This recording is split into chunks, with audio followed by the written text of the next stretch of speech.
This week, the Clarets face the Palace side at home on the hunt for their first win of the season. This is the None and Never podcast.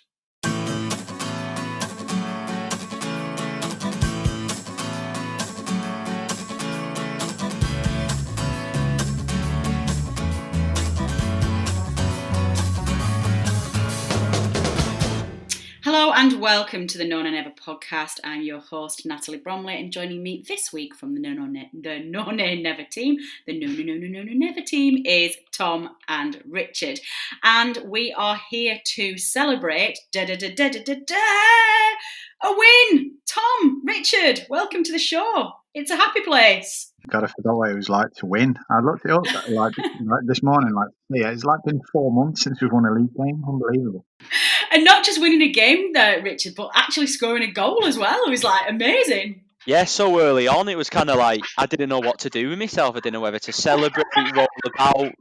Didn't know whether just to stand still in case Wood was offside. But no, yeah, really happy. Great to get hopefully the season up and winning, but a big relief too. Yeah, definitely. Tom, I felt really confident when Dave and I did the previous show last week. It kind of felt like.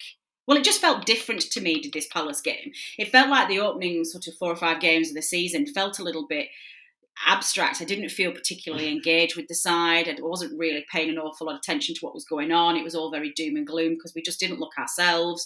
We couldn't go to the ground. And obviously we thought by the start of the season we'd be able to get in there again. But you know, it kind of hit the point where players were starting to come back.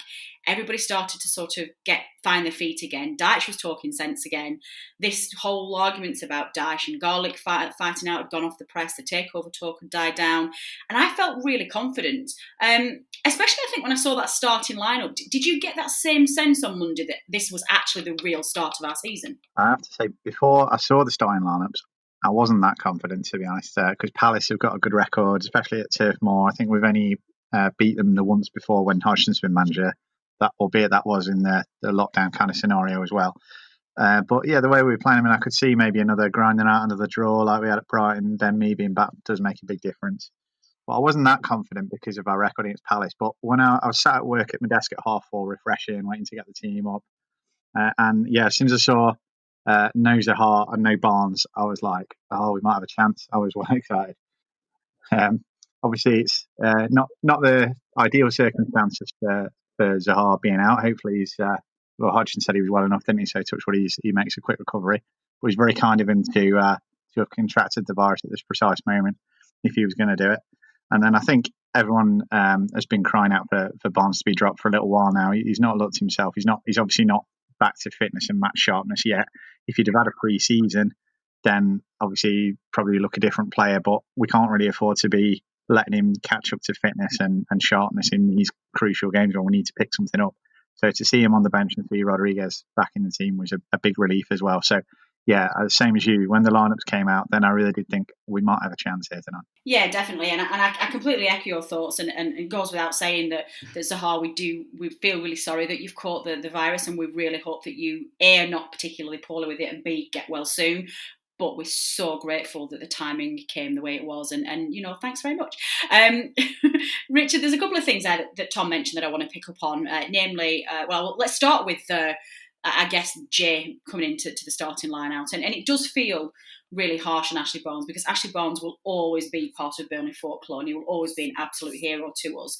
But it just does feel, and I don't know whether or not this is as a result of his lengthy time out of the first team, or whether it's just the changing dynamics of the Premier League, but it just doesn't feel like he's having the same impact that he once had.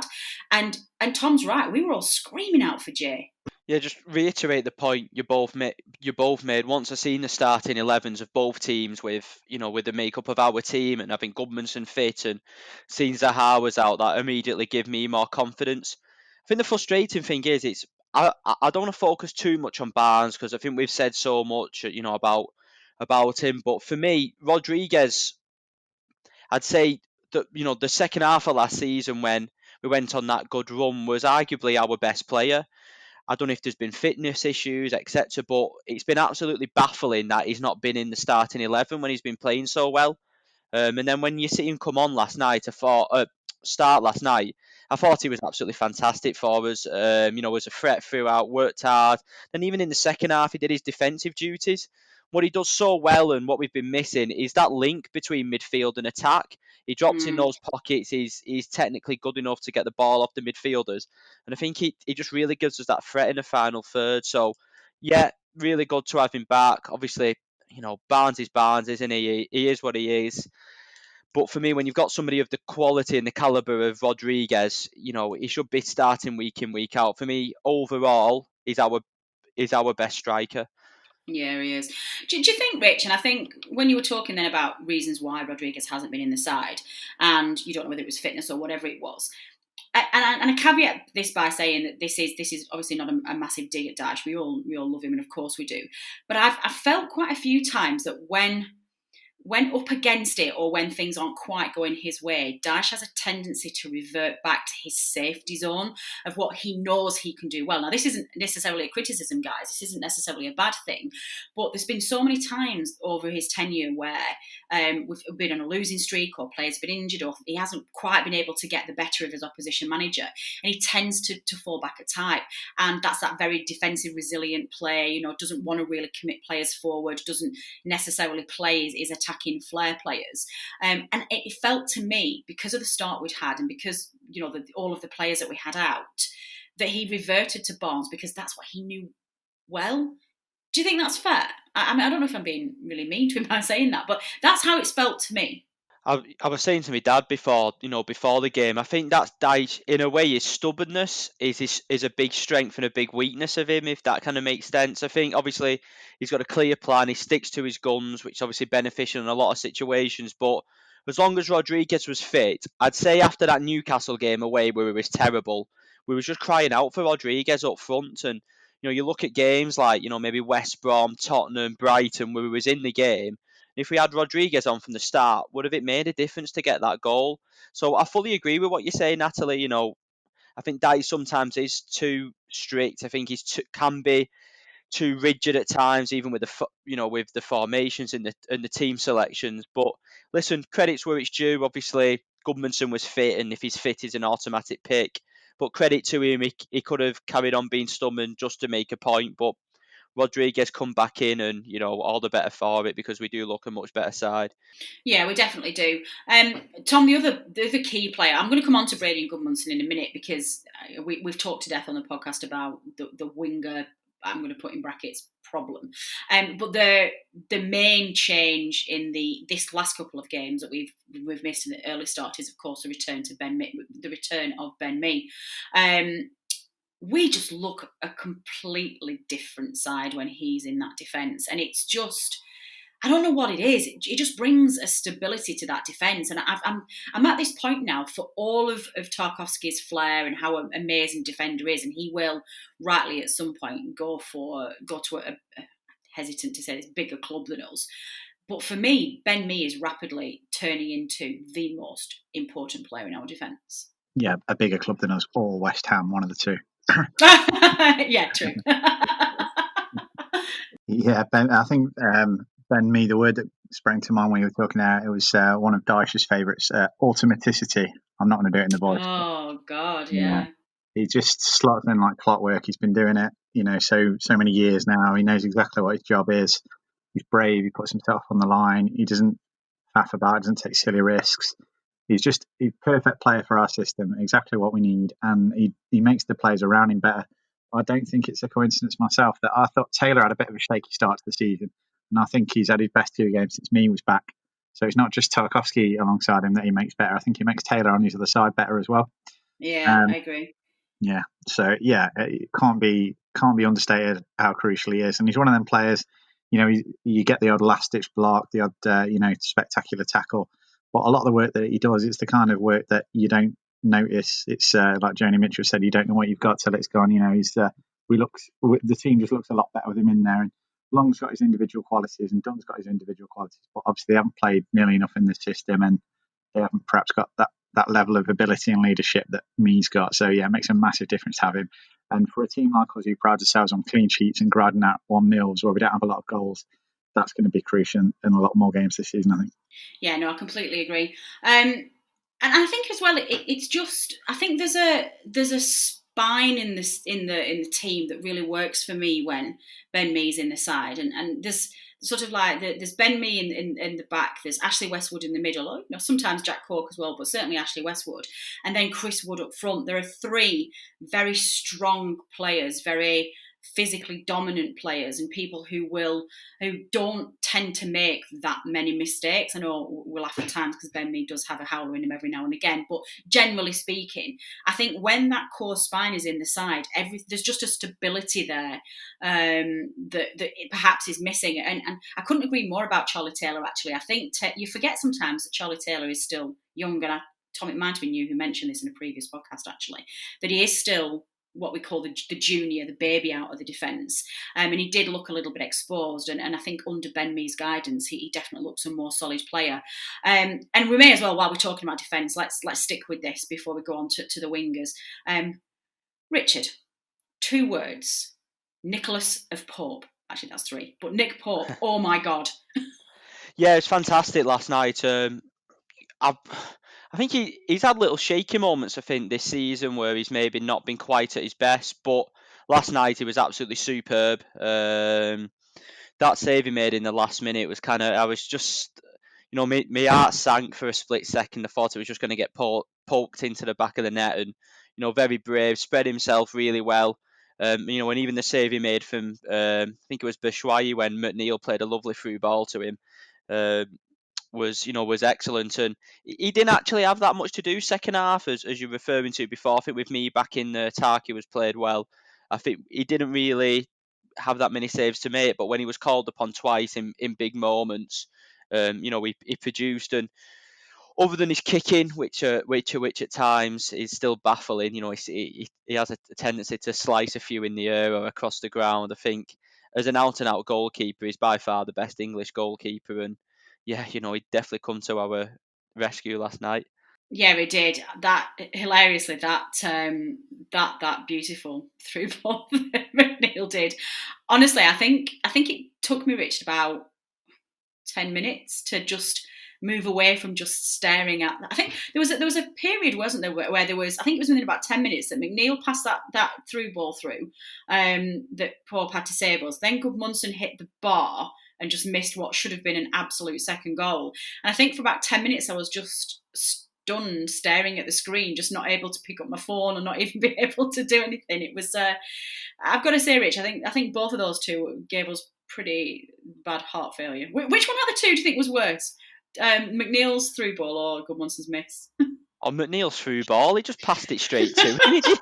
Well, at least, Gudmundsson should have scored, but, he hit the bar and he sent the keeper the wrong way. But I don't know what McNeil was doing. I was similar to you. I was just in shock a little bit. I was just like, what has he actually done there? And it's kind of, I like McNeil trying to get on the, in the central midfield, get on the ball a little bit more. But yeah, imagine if that would have cost us the game yesterday. It would have been an absolute sickener. But yeah, yeah. Yeah, it was really bad as well. And it's one of those where he hit it. It wasn't like a weak hit. He hit it with enough power and enough sort of like depth on it that it just, it stayed low and it went where it was supposed to go. But to be about 30 yards away from goal and think that Pope was the man to pass to there when there was so many other Burnley defenders in front of him and there were so many Palace players trying to poach a loose ball. I just thought it was a rush of blood to the head, I think we're going to put it to. And I think sometimes it's a hangover, and it does bother me sometimes that too often in our side, our default position is to find a ball back to pass it. Find a pass back to Pope, which does bother me a little bit because I think we could be much more positive than we are sometimes. I get frustrated when we try to, let's say we try to take it down the left-hand side and we try and put a cross in and we get blocked off by defenders, and our option is to go all the way back to Pope and try again on the right-hand side. I think it's so easily manipulated and so easily telegraphed by opposition players, but that's one for another day. Tom, our wingers. We had Gudmundsson, who got taken off by Brady, which we presume to protect him. Obviously, he's only just coming back from a few niggles. And then we had Brady, who came on and then went back off again injured. we must have said this 100 times, but man alive, we have injury problems with those two. Yeah, I don't know if Johan was just a precautionary thing or something. I know that he had a bit of a niggle, so maybe it's just a thing of like he'd do an hour and then we'll bring him off. But Brady looks like he's going to be out for a while, doesn't it? And I'm a big Brady fan, but it is starting to get to the point now where it's like, well, if you can't get any minutes out of him whatsoever, then what is the point of keeping him around? I mean, I think he's got 1 year, hasn't he? It might have been better to have sent him out on loan somewhere for 2 or 3 months, just where he could play every week and get some minutes into his legs. I don't think playing 20 minutes here and there really helps him build up any kind of basic fitness either, to be fair. And I don't think the fact that he's playing for his country necessarily helps either in the break. But yeah, it is such a shame. And it's like the Leicester one you could understand a bit because it was like an elbow in the ribs, and that's something that if you've got a cracked rib, it's just a contact thing. But little muscle strains and tears and hamstrings and things like that it's just a recurring problem. And I think it's going back to McNeil as well. I think it's putting more pressure than we need to on him. Not only having 3 wingers, 2 of whom aren't going to get 90 minutes out of every week.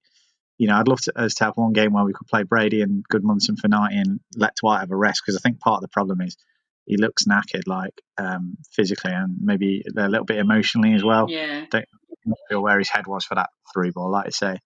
But I think tiredness does play a part, and he's sort of drifting about a bit more aimlessly. I think that's something that obviously we're going to come on to the takeover later. Hopefully, if it does go through and we've got a bit of money to spend in January, 1 or 2 wingers have got to be the priority positions for me, I think. No, Tom, you're absolutely right. And I think I snapped a little bit at my dad last night, which I felt instantly horrendously mean for. But my dad went into the default Burnley fan position last night, and don't get me wrong, he's not the only one. I see it on social media all the time, where just people are just piling on Dwight and saying like, I can't remember when he last had a good game, and what's wrong with him, he's gone. And we are just putting a phenomenal amount of pressure on that poor lad's shoulders. He is knackered. He needs a rest, like you wouldn't believe. And you're so right. I mean, we had Lennon as cover, but we got rid of him in the summer as well. And irrespective of your views on Lennon's ability, it's another body. It's somebody who can just can give him a little bit of a break and take him off. And I think as Burnley fans as well, we talked about this in our group text last night, that he is also our pretty much only source of entertainment at the club as well. And there's so much pressure on his shoulders to not just do everything right and create all our chances, but also create them in an entertaining, exciting way as well. And the poor lad must just be done. Tom, just very quickly before I move back on to Rich and pick up the final point on this. I think I'm pretty much in the stage now where I'm quite happy for Brady to go. I think he's done. What do you think? Yeah. It seems. The thing is, you can't see him making a claim for that shirt. He's got a year left on his contract. I think if he was going to stay on, if they kept him on as a backup, he's going to be on reduced wages. I think if I was him, I'd try my luck and see if I could get games elsewhere, because I think that's really what he needs. I think he's never really had a run since he's come back. That's partly because he's not had the fitness, and it's partly because there's players who are keeping him out. McNeil's played better on the left hand side than he has when he's had the opportunity. So yeah, I think and as I say, I'm a big fan, so I'd be sad to see it, but I think it's the best thing for both parties probably if he does go at the end of the season. Yeah, I will be really sad as well. I think for him and Hendrick, they both came to us at the time in record signings. We were branching into paying money for players that we'd never never paid before, and for different reasons, it's never really worked out for both of them. But I remain a big fan of both of them, and I will be sad. I'll be sad to see him go anyway. But I'm always sad when Burnley players go, apart from Joe Hart. But it's just that sadness that for all the years he spent with us, it never really worked out for him. Rich, sticking on the subject of McNeil very quickly before we move on. McNeil's become one of our corner takers quite a bit this season, and I'm going to leave this one with you because you asked for this, so you're going to have to own this. But you have a bugbear about bad corners at the moment. Please explain to our listeners what you mean. Yeah, it's a bit of a bugbear of mine at the moment, and nobody else agrees with me really in our little WhatsApp group, especially George. But it seems like I can't remember the last time we scored from actually a direct corner where the ball's come in and we've won an header and we've scored from it. To me, we just seem to, our corners are becoming so predictable. We just want to kind of put it on the keeper every time. So sometimes the keeper's just coming out and catching it or punching it. And we've got like lads yesterday, like Wood, Rodriguez, me, Taki coming up for corners, and they've never got any chance to head the ball. And I don't think it's McNeil's and Westwood's fault, and I think it's obviously instructions from the manager. And obviously, set pieces are such a big part of our game, and I know we scored directly from a free kick against Leicester. We'd done, and and I think obviously Westwood kind of like scored from a ball that was recycled after a corner. But I think another key reason why we've not scored is because I think our corners and set pieces have been poor. Maybe it's just me reading into something that's a non-issue too much, but it's just something I've just picked up from this season. Maybe Dave can come back on the stats for that again. Yeah, I'll ask Maybe him. I'm ranting for nothing. I don't think you are, and actually, I'm glad you raised that because for me, it's not just the corner situation. Do you not think we can probably expand this, Rich, and kind of say that it's not just the corners that are becoming predictable? One of the challenges that we're facing as a side this season is that so much of our players become predictable. It doesn't take good coaches very long to watch us because we are consistent and we play the same every week. They've found a way to nullify any threat of ours or to counteract our defensive things, and I think we already see this is the last. If we survive this season, this is absolutely the last season that we can play the way we are doing and expect to stay in this league. Oh yeah, I think so. And I think we have been predictable for a little while, but I think if we do get our defence sorted, which we look to have, obviously it is a base to build on. But how many games have we won from set pieces? It was a while ago now. I remember when we beat Cardiff 2-0 at Turf Moor and Wood scored from a corner there, and it was like a near post run, and he flicked it on. And I don't mind that corner straight at the keeper every now and again, but I think with our set pieces, it's so predictable time after time. Yeah, Westwood and McNeil's going to take it. It's going to be an in-swinger on the goalie. And I think after a while, people learn how to defend it. yeah. Yeah, it's just I think obviously we're not going to create a lot of chances from open play. So I just think it's something that we just need to have a little look on. Maybe our set pieces and our corners to kind of see if we can, see if we can become a little bit more of a threat from them. Yeah, no, I completely agree. I think it's definitely something, and I think even last season we were being talked about by all the pundits as Burnley being incredibly strong at set pieces, and nobody's said that this season because we're just not. Tom, I think very last point on the game. We got that early goal. We got hung on for a 1-0. It was a morale boosting performance. I think the second half, there were some areas that we do need to carry on looking at. There were still some weaknesses that we need to address, and I think if we face that Palace side with Zaha in it, or if the other Palace players had found their shooting boots, it might have been a different story. So I'm not getting too carried away with the technical side of the win because I think we've still got things we need to improve on. But in terms of morale, that's a huge boost. Takes us out of the bottom three, puts us on 5 points in 17th, where quite frankly, I would quite love to finish the end of this season. What do we do now, Tom, to build on that? How do we capitalise on that? Because of course we've got City next, and that's potentially going to be win and then another loss. But how do we capitalise on last night's performance? Yeah, it's tricky, isn't it? Because excuse me, as you say, you City next, and then after that, it's I think it's Everton and then Arsenal. So it's a run of sort of more difficult games, and you wouldn't necessarily expect to win out of any of those. So I suppose the first thing to say is it's the confidence that we've got. Like you say, it's getting the points on the board. There's 3 teams below us who are really struggling to pick up wins as well. So any win that we get is going to be crucial, especially at this stage. The psychological boost of actually getting a win on the board, getting clean sheets. I think if we could have had some easier fixtures and put a bit of a run together, it would have been probably enough to carry us away for a good long while. But I think just the fact that we've got out of there, the fact that I think now we've got that solidity about us that we didn't necessarily have at the start of the season. We were too easy to score against, especially in that Leicester game. But now, we don't look like we're going to get hammered, especially not by the teams around us. If we go into places like Brighton and scraping points, if we can scrape a point at Arsenal, or if we can get a point or 3 out of Everton, we'll not have done bad. I think probably the main thing to kind of to think about at this stage is be happy that we got that 3 points. It was crucial, and just don't let the heads drop too much now if we don't get the results in the next 3 games, because they are difficult games and they're not going to define our season, I don't think. Nope, I agree. So in the meantime, we're going to very much enjoy that winning feeling, that scoring feeling, that Jay and Wood partnership feeling, that Ben Mee at the helm feeling, and we're going to take it from there.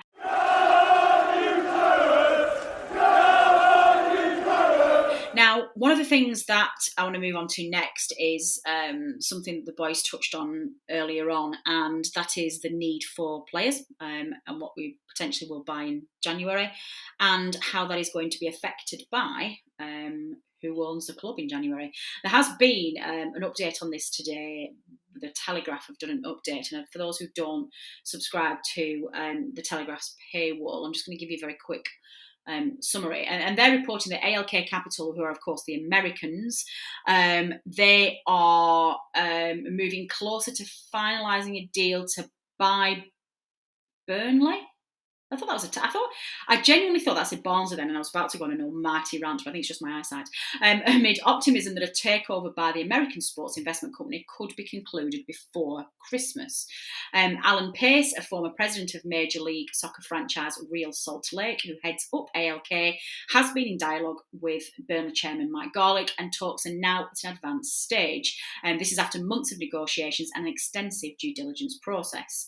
Now, on the flip side of that, Egyptian entrepreneur Mohammed Sayed Zain El Kashashi and Chris Farnell, a Cheshire-based sports lawyer, have also been vying for ownership of Burnley. However, ALK appear to be in pole position to acquire Garlick's majority, 49.24% shareholding, and Johnny B's 28.2% stake in the Premier League club.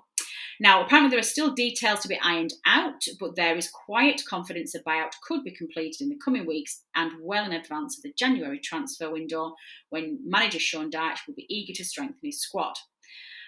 So let's start with you, Rich. That sounds promisingly like ALK are still the preferred bidders.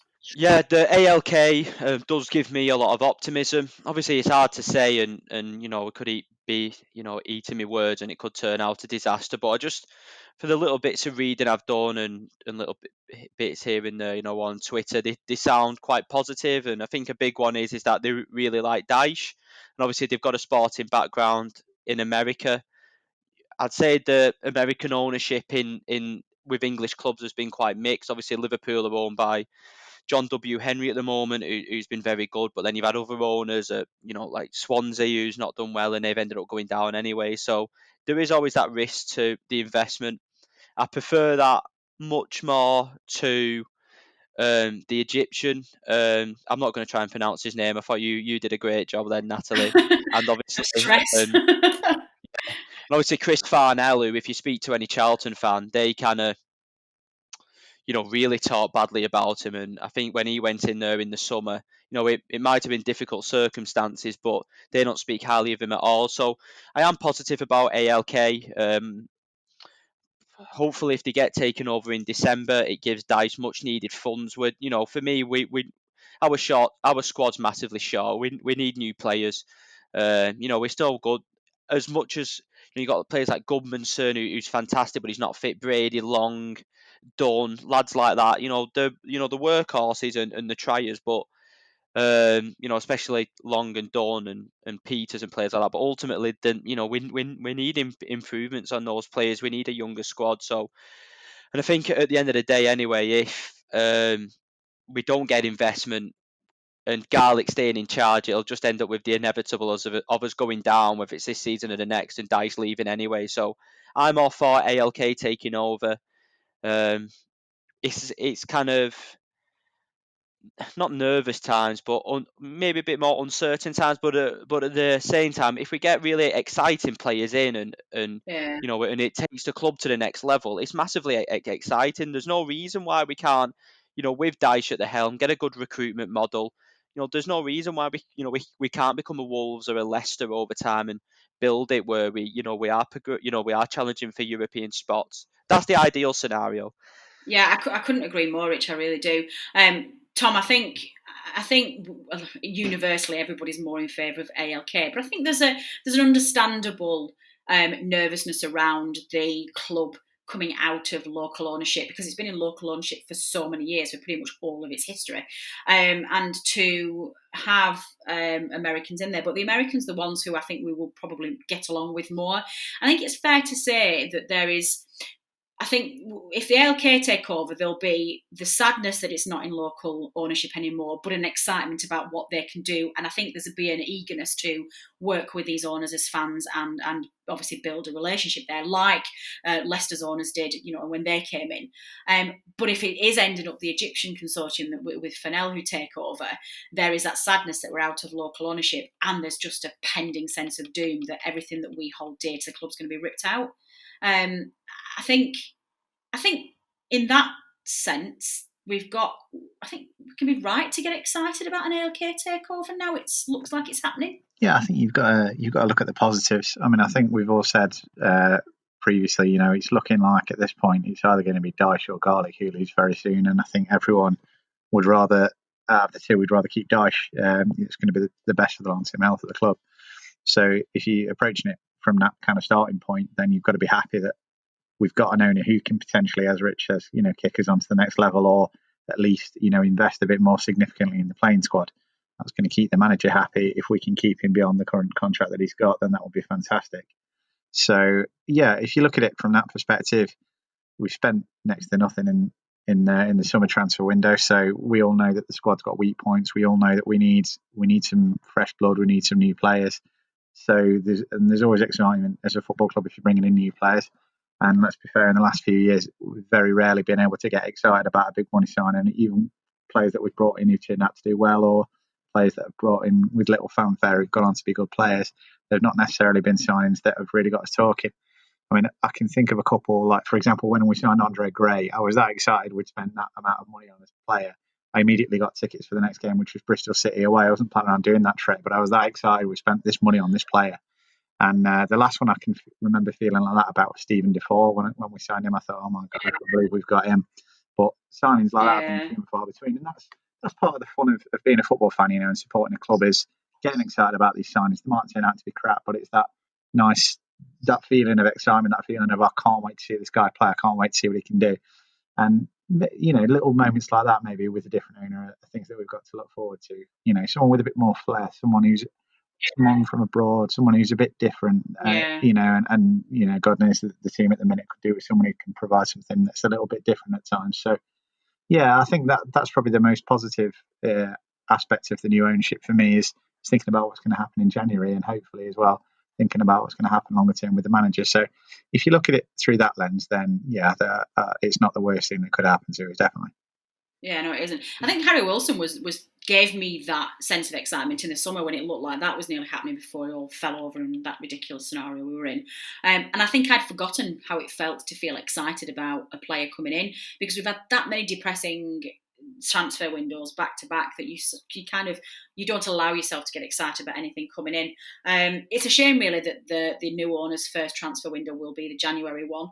I just hope that Dyche relaxes a little bit as well with his transfer policy. I don't blame. I know that there's been press reports that he has vetoed players. I think Bowden in the summer very much reported that Dyche was the one who vetoed Harry Wilson, didn't want him in. And I know he's very keen to not let the owners waste their very valuable funds on players that he just doesn't think are worth the money. And whilst that's right, I think sometimes that can impact on our progression a little bit more than it should do. So I do hope that having owners with a little bit more capital behind them and some more money to afford to make mistakes, mistakes don't become as catastrophic, and that he relaxes himself a little bit and allows a little bit of luxury players to come in there, because I think that would be really good for us. Rich, the other news to break this week is the breaking news that's come out in the last 24 hours that we are going to see fans return to the stadium. Now, for those of you who've downloaded and listened to our interview with Alistair podcast, that's not what he's called, Alistair Campbell, on our podcast last week, will have heard his thoughts on this. But obviously, the lack of fans in the stadium has had a real impact on people's enjoyment, their social life, some people their well-being, and some people their mental health as well, if there's a lack of an escapism that they get from football, and communities aren't working, aren't getting to spend time together, families are separated. So I think it's fundamentally important that players see fans back in the stadiums as well for the sake of the game. And an interesting point that Alistair Campbell made as well was that he refuses to listen to crowd music when he's watching televised football, because he doesn't want us to become accustomed to it. He doesn't want that to become the norm. He wants televised football to be very uncomfortable. So with that in mind, Rich, you must have absolutely jumped up and down when you heard the news that potentially fans are going to come back in. Yeah, I think it's massively positive news. I don't want to put a downer on it, but I think the likelihood of, I don't know, I just don't think it'll happen. There's just something about, or I think I don't want to go into that too much, but I still think that where we are, we'll still get put into tier 3 or even tier 2 and especially tier 3, and we won't be allowed to go anyway. I've just got that really bad dread that come Thursday, obviously, where we live in the northwest, me and you, Natalie, and I know Tom lives in Derby, that we're still going to get put in that tier 3. Yeah. So it's kind of like I wasn't jumping for joy, but at the same time, it is obviously brilliant. If they said, Burnley, you can have 4,000 fans and everything like that, and I was fortunate enough to get chosen in the ballot, it'd be like just an unbelievable feeling to go back. I can't wait until I see the Turf Moor packed again. I don't know how long that's going to be. Even with 4,000 fans, it'll be much better, but it's still. But to see Turf Moor packed out again, and it's made. I'm very fortunate. I've had a season ticket for pretty much all my life, and I've been able to go to the games and everything like that. And not that you take it for granted, but it does become the norm. And going to Turf Moor, and even though you get excited, but that first feeling when I'll drive up the M6 and the 65, and because I don't live in Burnley, park up near Tesco and walk down Harry Potter's way to the ground is going to be really special. Fingers crossed we are allowed for it to happen. The last point I'll make about it is, and again, this is where I'm maybe not jumping for joy just yet. Sorry, I'm being a bit negative, but let's say Southampton are in tier 1 and they're allowed to have 4,000, or let's say one of our relegation rivals in, I don't know, Fulham, they're allowed 4,000, but then we're not allowed any supporters at all. And I know you want to get fans in and stuff like that, but surely that doesn't make it an even playing field. I don't know. I think there's still a lot of ramifications to I've it. not even thought of that. That is such a good point. Particularly the players at the bottom of the table like us. I mean, I know a lot of people in Burnley, and particularly some of our players, have expressed a reason for Burnley not maybe starting as well as they would have done, is that we rely so heavily on the fans at Turf Moor to just give them that 12th man and get them over the line. And if, like you say, if you've got Sheffield United, they're probably, the northern teams, they're probably going to be in tier 3 as well. But yeah, if you say like Brighton, for example, yeah, if they've suddenly allowed fans in as well, that's not fair. So, yeah, just to come in as well, I think for teams like us, Sheffield United, even West Brom coming up, the less technical teams, I think it hinders us more not having the crowd to give us that backing. I think like Villa maybe this season have done really well. Maybe they've not got the pressure of playing in front of the crowd at Villa Park, and the technical players like Grealish can get on the ball a bit more and express themselves. So I think it has made a massive impact. But yeah, it's going to be really interesting who gets put in what tier and if it does have an effect on it at all. Oh man, yeah, that's definitely made me feel worried about that. Sorry, Tom, Natalie. I feel bad now. no, it's not. It's not. Yeah, God, Debbie Downer over there in the corner. Tom, I'd not really thought of that, but that's a really good point, isn't it, about the fans? Would that concern you? I don't think it's going to have that much of an impact in the Premier League, to be honest, because I think if to take, for example, Brighton or Southampton, the ground sold about 30,000. If you've got 2,000 or 4,000 knocking about in a stadium of that size, there's reports saying you're not allowed to have a beer, you're not allowed to shout, you're not allowed to chant. I don't think it's going to have that much impact, to be honest. It'd be nice for those fans to be able to go and watch some live football, but it's still not going to be anything like what actually going to a match was like pre-COVID. So I understand that point of view, and it will be annoying, that if we are in the situation where we can't go to Burnley. I mean, what would annoy me is if Burnley's in tier 1 or 2 and Derby's in tier 3 and I'm not allowed to come up, that would be irritating for me. And I suppose things like that are going to have to get worked out as well. But yeah, I think even if Brighton have got 4,000 fans, I mean, they're hardly the most passionate backers of their club anyway. When you go to Brighton, half the season ticket holders down there support Arsenal and Tottenham. So I don't think that's going to have a major impact on things, to be honest. It'll be nice for the individuals to be watching some football, but I don't think it's going to be the difference for, I don't think that's going to give Tarek Lamptey and co that extra 10% in the match. Okay, that makes me feel better. So, Rich, you just took it away from me, but Tom's giving me back. So I'm all right. Listeners, this is a really good point, and this is something that I didn't necessarily envisage debating, but I think Tom's point's a really valid one. So drop us a line, let us know how you feel about the potential. Well, I think most people will be delighted about fans coming back in. So, do tell us just how much it means to you to get fans back in stadiums. But if you've got any concerns about the uneven playing field or just the impact of having some teams with fans and some not, drop us a line. You know how to get hold of us. It's tweet us at nonanever or email us at podcast@nonanever.net. Tom, sticking with you then. Next up, Manchester City. Does he change the starting lineup? Does he do anything differently to try and finally get the one over Pep? And is this a very good time to play City? I think we've lost Tom. Oh, sorry. No, Rich, do you want to pick this up? Oh, no, we've got Tom. There we go. Listeners, we had a panic then. We were like, hello? Where's Tom gone? Temporary glitch. That's all right. Off you go, Tom. Off you go. I think it is a good time to play City. I don't think they've been that good at the start of the season. Having said that, they'll probably beat us 5-0 anyway.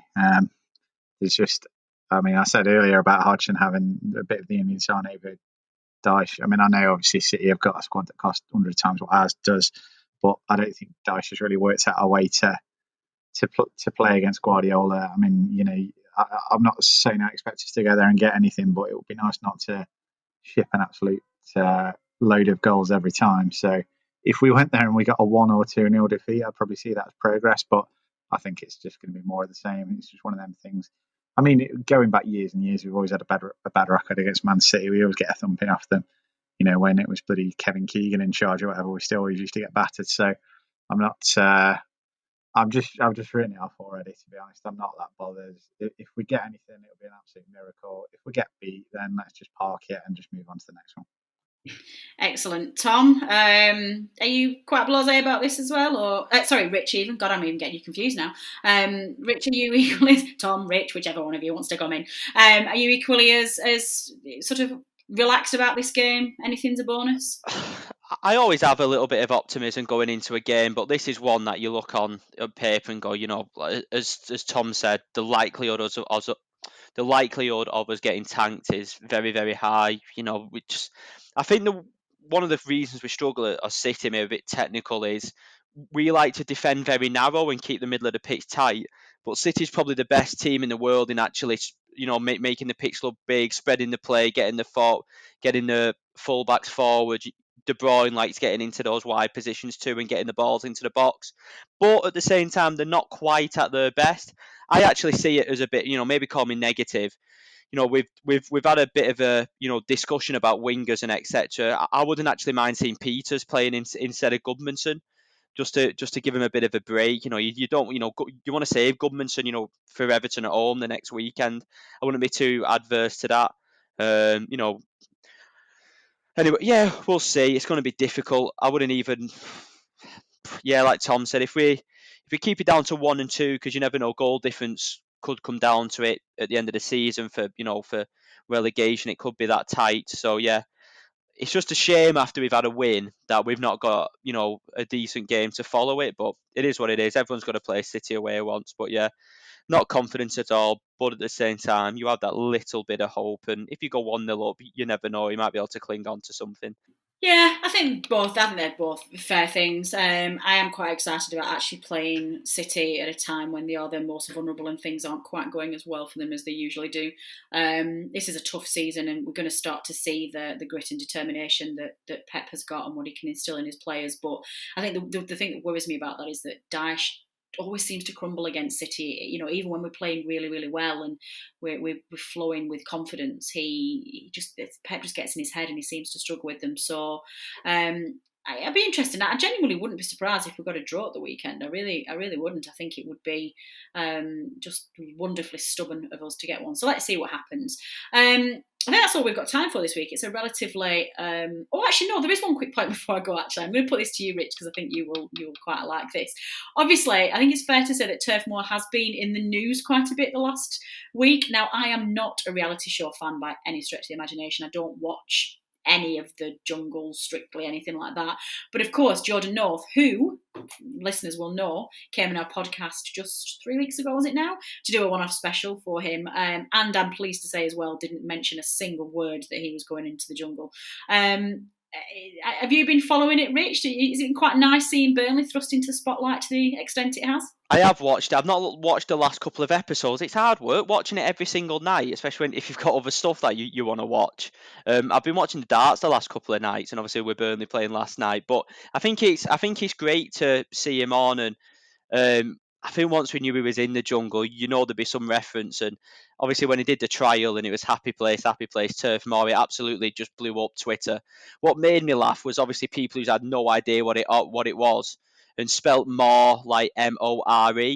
That gave me a little bit of that tickled me a little bit. But yeah, I think it's kind of, there has been a little negative stuff with Burnley in the media, which I don't want to go into. But, I think it's really nice to see Burnley presented in a positive light. And I think that represents and I think Jordan represents the very high majority of Burnley fans, just very lovable, very kind, very caring, but a little bit daft at the same time.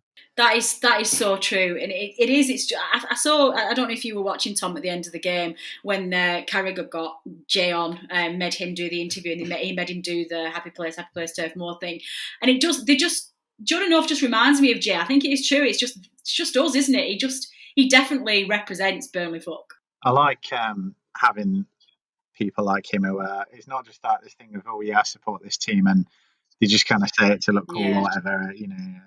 It's like he's a proper fan. Like I see him a lot of away games and things like that, and he's really obviously, it's not just like saying it. It's not just a token mention. He really obviously is passionate about the club, and having people on telly who are passionate about the club, that can only reflect well on us. So although I'm the same as you, I don't watch it myself. I don't have any interest in it, but I wish him the very best of luck nonetheless.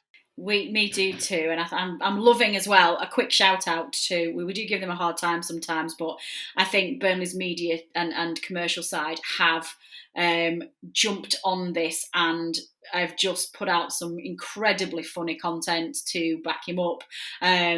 I just think that they've done really well, and maybe something that we wouldn't necessarily have been slick enough as it would have been in previous times. So well done, Burnley's social media side and their commercial team. I think there are some Jordan North Happy Place t-shirts being sold from the clubhouse as well. Clubhouse, I still call it clubhouse. It's not clubhouse, it's club shop, isn't it? I think they're all going to charity as well, which has just reminded me. I keep saying that's all we've got time for, and I keep remembering another point. Listeners, bear with me 1 second while I just open up my notes from producer Matt, who sends me notes every week of things that I'm not allowed to forget. And I'm sure I've already forgotten that there was something that I was supposed to plug in the podcast. Is it the calendar? It is the calendar. Yeah. Well done. Yes, you are quite right. This is thrilling content for our listeners. Hang on, I've got it here. Mention vintage calendar. Right, producer Matt. That's not that useful. Mention a vintage calendar. Right. Apparently, I think if you head, I think this is the way I'm going to do it. Listeners, head to our Twitter page, and if you scroll down a few tweets, there will be a promotion running where one of long-term Burnley fans, if I remember rightly now, has produced for Christmas a 2021 calendar featuring some action shots from Turf Moor from the 90s. I think that's right. It's like a nostalgic vintage calendar, and all of the proceeds are going to charity. If you check out our social media channels, then you will get more details. And in readiness for the next time I have to plug something on the podcast, producer Matt's going to have to give me more information than that. That is all. Oh, Tom, sorry, go on. Tom, jumping in. Well, I don't know. I saw there's a little video on it. I think it was on the Turf Moor content that was on the official club site, but there's also a little video on YouTube. It's a 1991 charity calendar, and it's raising funds for the Gary Parkinson Trust. And the photographer's called Clive Lawrence. You can see him being interviewed with John Deary on the Burnley YouTube. So yeah, worth a watch. I had a little watch, and probably sort of thing my dad would like. So it's a good idea for Christmas as well. Same, yeah. And he doesn't listen to this, or you won't find out. Yeah, well, my dad doesn't listen either. So yeah, excellent. I'm going to get my dad one as well. There you go, listeners. When all else fails, surround yourself with a support team like Rich and Tom, who will jump in, swoop in fact, and rescue you when you fall foul of producer Matt's inferior notes. That is now definitely all we have time for this week. I'm not going to add anything else in here. So, as ever, my thanks firstly go to Rich and Tom for joining me this week and giving up their time to analyse a fantastic win, the first one of the season for the Clarets against Palace. To producer Matt for producing and editing this, and we forgive him for show notes because he does a sterling job of getting all of this together and published. To planned Joyce for producing our music. And I don't think we had any special guests. No, we don't have any special guests this week to thank. So finally, our thanks to you, the listeners, for downloading and listening to this podcast. Your support is very much appreciated, and we would not be here without you. Dave and I will be back for the previous show on Friday, looking ahead to our away trip to City this weekend. And the rest of the team will be back on Tuesday, analysing what we hope will be the second win of the season. Take care in the meantime. I hope you're all staying safe and well. I hope that the government's announcement at the weekend isn't bad news for Lancashire and we stay out of Tier 3. But either way, take care of yourselves. If anybody is struggling, if anybody is alone or just generally feeling down about what has been a horrible 2020, reach out to None and Never team. Our Twitter is always open. We will happily engage with you and talk all things Claret or anything else that will make you feel a little bit better. Take care in the meantime, and we will see you next week. This has been the None and Never podcast. I've been Natalie Bromley. Until next time.